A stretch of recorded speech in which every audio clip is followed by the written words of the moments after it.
Ukraine's Crimea attacks seen as key to counter-offensive against Russia. This week saw spectacular Ukrainian attacks on the Crimean Peninsula, hitting Russian warships and missiles. Estimates of the damage done ran into billions of pounds and raised the question: is Ukraine getting ready to retake Crimea, which Russia annexed in 2014? Crimea is a Russian fortress, so it is important not to get carried away. The strategy has two main goals, says Oleksandr Musienko from Kyiv's Center for Military and Legal Studies, to establish dominance in the northwestern Black Sea and to weaken Russian logistical opportunities for their defense lines in the south, near Tokmak and Melitopol. In other words, operations in Crimea go hand in glove with Ukraine's counteroffensive in the south. They depend on each other, Musienko says. Let's look at Ukraine's recent successes in Crimea. On Wednesday, long-range cruise missiles, supplied by the UK and France, dealt a heavy blow to Russia's much-vaunted Black Sea Fleet at its home port of Sevastopol. Satellite images of the scene at the Sevmorzavid dry dock repair facility showed two blackened vessels. On Friday, Britain's Ministry of Defense said a large amphibious landing ship, the Minsk, had almost certainly been functionally destroyed. Next to it, one of Russia's Kilo-class diesel-electric submarines, the Rostov-on-Don, used to launch Kalibr cruise missiles hundreds of miles into Ukraine, had likely suffered catastrophic damage. Perhaps equally importantly, the dry docks, vital for maintenance of the entire Black Sea Fleet, would likely be out of use for many months, the ministry said. On Saturday, Ukraine offered tantalizing new details. It said special forces had played a key role, using boats and an unspecified underwater delivery means to get ashore, before using special technical assets to help identify and target the vessels. Russian air defense system destroyed in Crimea launches missile attack.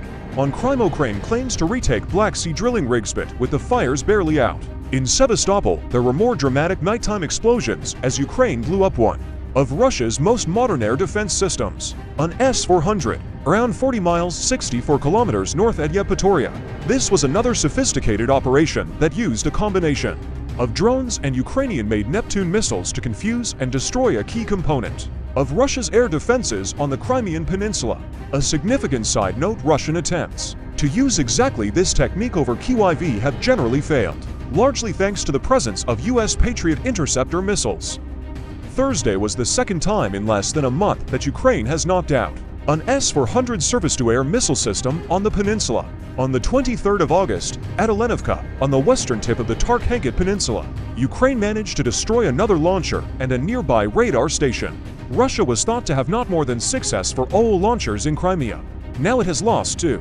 But these are only some of Ukraine's recent operations. Others have knocked out Russian radar positions on offshore gas platforms and, according to Kyiv, used experimental maritime drones to attack a hovercraft missile carrier at the entrance to Sevastopol harbor.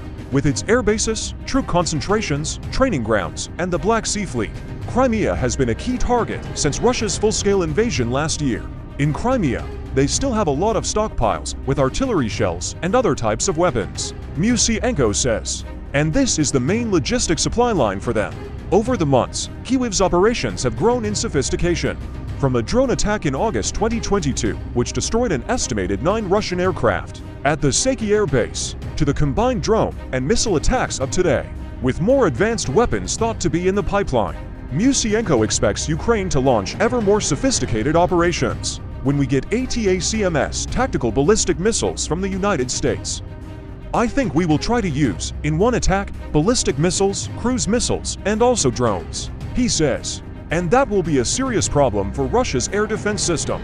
He adds, we will try to blind them. Each successful attack, he says, makes the next one easier. We are clearing the way. And it's becoming more simple. The latest reports from Washington suggests the Biden administration is close to approving the attack's long-range missile system after months of Ukrainian lobbying.